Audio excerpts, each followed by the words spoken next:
All right, so welcome to Mobile Application Development. My name is Jeff. I'm the instructor for the course, CIS 76 at Shasta College. So again, welcome. Purpose of this video is to go over a few things, a few housekeeping things, and then to talk about with this getting started what you need for the course in order to do the assignments. So let's briefly before we go too much further, I just want to pull up a video. This is from another course, doesn't apply to you at all, but just to use it as a little sample. This is a video from YouTube, like I said, from another class, but I wanted to show you how to adjust the quality settings. So if you pull this up and it comes up and it looks like something like this where it's very blurry, hard to see. If you don't see the little red HD down here, go down to this gear icon and you're going to click on that and go to quality.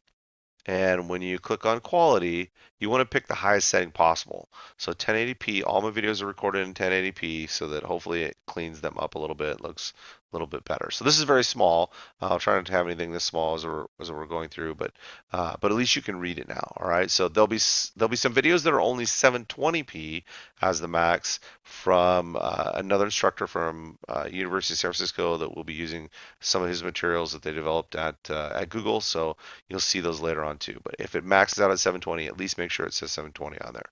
All right. So I just wanted to mention that really quickly. Okay, so let's go ahead and go back over here and let's talk about a couple of things in this little section. All right, so how to get a hold of me. So this is our syllabus. This is an 8-week compressed course through ACE, so we kind of start pretty quickly. And I just wanted to throw this out here as far as getting a hold of me. If you call, I have this little note on here. Basically, what I mean by this note is if you call my number and I don't pick up the phone, you can leave a message, that's fine, but I don't check my messages unless I'm in my office. So the best way to get a hold of me is to use the inbox through Canvas. That also lets us track kind of the conversations back and forth, and if we're spitballing something, it's kind of nice to have a thread that you can look at that you can look back and go, oh yeah, we tried that already, or yeah, let's do this now, or whatever. So anyway, so there's that. So use the inbox from Canvas as your first option, I would say most of the time, unless you know that I'm sitting in my office and you can get me. All right, so the other option is to send me a direct email, so jhendrickson@shastacollege.edu. The only thing that I say about a downfall from using that is that our mail filter through our actual email is a little bit stricter. And in fact, when it comes to attachments, it just blocks all sorts of stuff I wish it wouldn't. But we have a little bit more leeway in Canvas so that if you send me an attachment with something that you're using for an app, it works better through Canvas versus getting blocked through our email. So just throwing that out there. But if you send me something through Canvas, I usually will respond within 24 hours. The weekends maybe not quite so quickly, but I do check on the weekends, a lot of times. But I'll definitely get back to you. So if you haven't heard from me within 24 hours or so, then send me an email through this direct email through here without any attachments or anything. Just go ahead and send me an email, and we'll touch base there. I would tell you that hardly ever happens. I can't remember in the last few years even missing anybody or not being able to get back to them within 24 hours. But anyway, so there's that other option as well.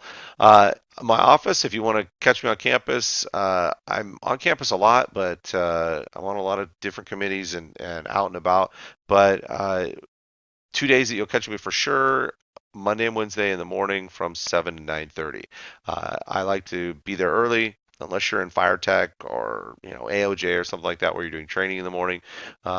We don't have any 7 o'clock classes. So in fact, we have very few 8 o'clock classes. People like to sleep in, so that's all right. But I like to be there early, and I just find it's easier for students because they have less conflicts if it's early in the morning like that. So if you want to make an appointment, that's fine, or just swing by. I'll be around. So 1310, the 1300 building is down close to where the math building is. So it's like the math building, then natural resources, then us, as you're walking like towards the shop areas, the industrial arts areas, and towards the farm, that area. That's the section of the campus that we're in. So we're very close to the east parking lot where the solar construction is going in for the solar covered parking lot. I'm very excited about that because they're putting in 10 charging stations and I have an electric car. So again, very excited about that. So they should be done. The plan is to be done with that at spring break. So they've already said they're shutting down the power during spring break, and they plan to have everything working when we come back. So anyway, so there's that.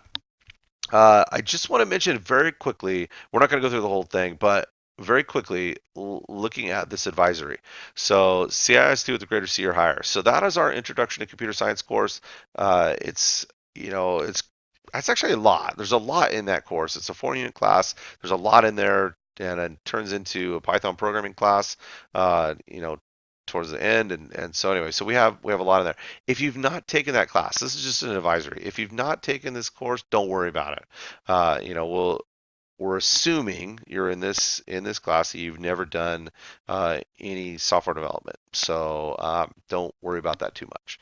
All right, so let's take a look at our getting started. Okay, so let's take a look at this document here.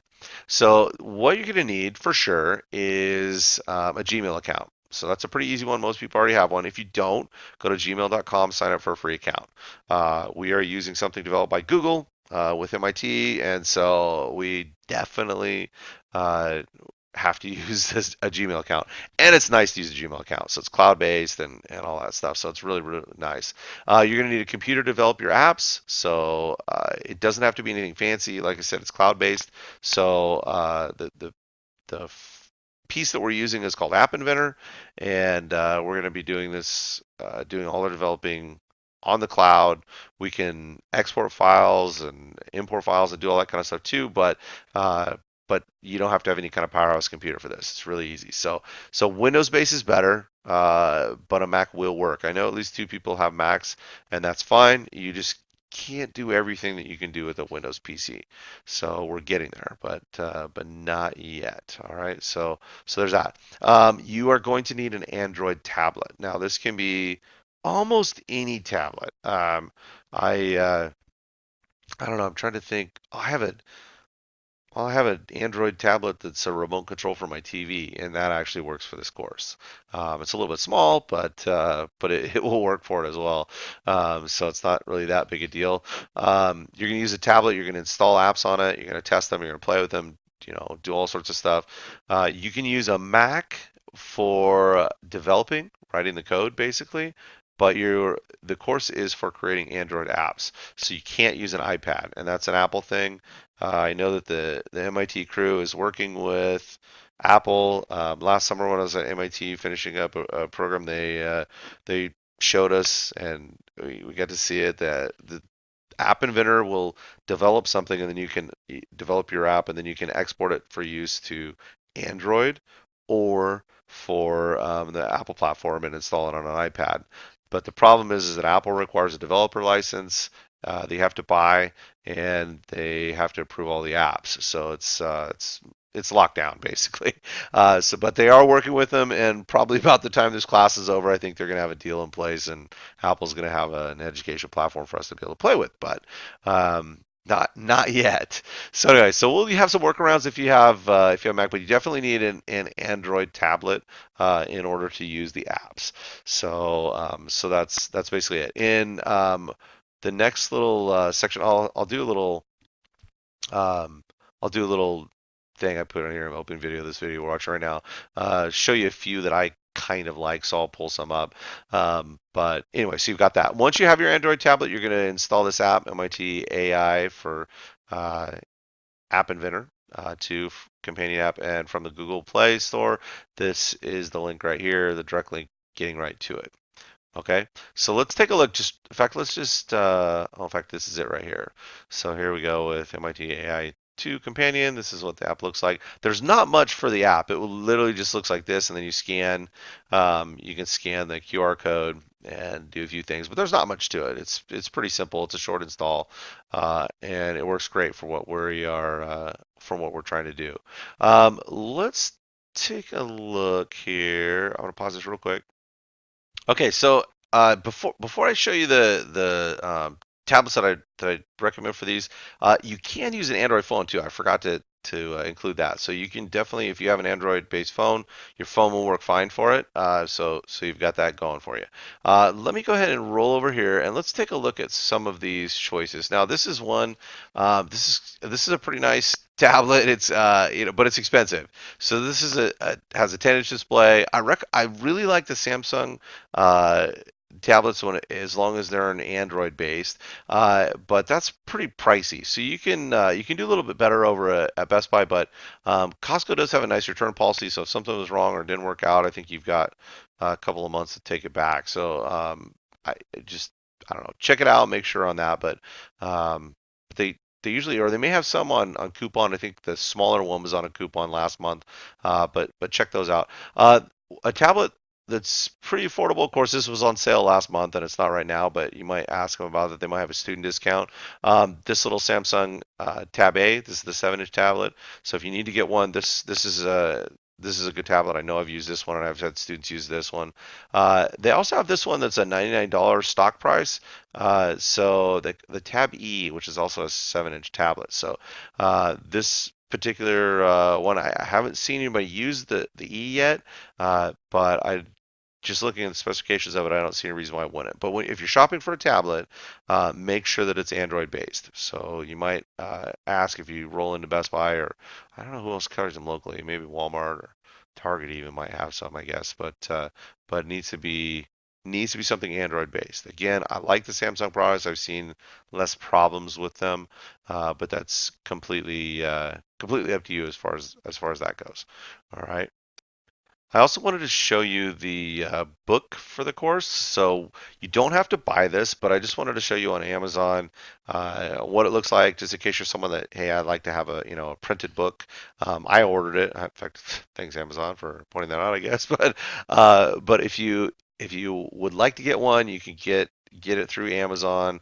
This is it. We will actually be using PDF. Uh, Versions of this book or PDF by chapter, so you'll be able to just view it online or download it and read it at home or whatever. So it's really pretty easy. But if you want a printed copy, you can get used ones. I guess starting around $10, or a new one looks like 33-ish. That's the book that we'll use. Again, you don't have to buy it because we do have digital versions available for free from Canvas. So you'll see that piece in there as well. Um, while we're looking at that, I just want to point this out really quickly. If you're not a Prime member, but you are a student, you can check out Prime Student. And Prime Student, if you I want to check that out. Let's see, it's over here, I think. Yeah. So went ahead and pulled this up. You can sign up for a 6-month free trial, and just I guess make sure you cancel it before it's over or switch the plan over.